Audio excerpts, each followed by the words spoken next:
Hi all, ഇന്ന് നമ്മൾ Microsoft എക്സലിൽ employee name വെച്ചിട്ടുള്ള ഒരു കസ്റ്റം ലിസ്റ്റ് എങ്ങനെ ക്രിയേറ്റ് ചെയ്യാമെന്ന് നോക്കാം. ഫയൽ ടാബിൽ ക്ലിക്ക് ചെയ്യുക.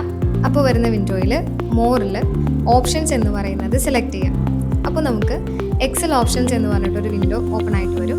അതിൽ അഡ്വാൻസ്ഡ് എന്ന് പറയുന്ന ഓപ്ഷനിൽ ക്ലിക്ക് ചെയ്യുക. അഡ്വാൻസ്ഡ് ഓപ്ഷൻസിൽ ജനറൽ എന്ന് പറയുന്ന സെക്ഷനിൽ എഡിറ്റ് കസ്റ്റം ലിസ്റ്റ് എന്ന് പറയുന്ന ഓപ്ഷനിൽ ക്ലിക്ക് ചെയ്യാം. അപ്പോൾ നമുക്ക് കസ്റ്റം ലിസ്റ്റ് എന്ന് പറഞ്ഞിട്ടൊരു ബോക്സ് ഓപ്പൺ ആയിട്ട് വരും. അതിൽ ഓൾറെഡി കുറച്ച് ലിസ്റ്റുകൾ നിങ്ങൾക്ക് കാണാം. അതിൽ നമുക്ക് പുതിയൊരു ലിസ്റ്റ് നമുക്ക് ക്രിയേറ്റ് ചെയ്യണമെന്നുണ്ടെങ്കിൽ ന്യൂ ലിസ്റ്റ് എന്ന് പറയുന്ന ഓപ്ഷനിൽ ക്ലിക്ക് ചെയ്യാം. ലിസ്റ്റ് എൻട്രീസിൽ നമ്മൾ എംപ്ലോയീസിൻ്റെ പേര് എൻ്റർ ചെയ്ത് കൊടുക്കുക. ദെൻ അത് ആഡിൽ ക്ലിക്ക് ചെയ്യാം. ദെൻ ഓക്കെ ക്ലിക്ക് ചെയ്യാം.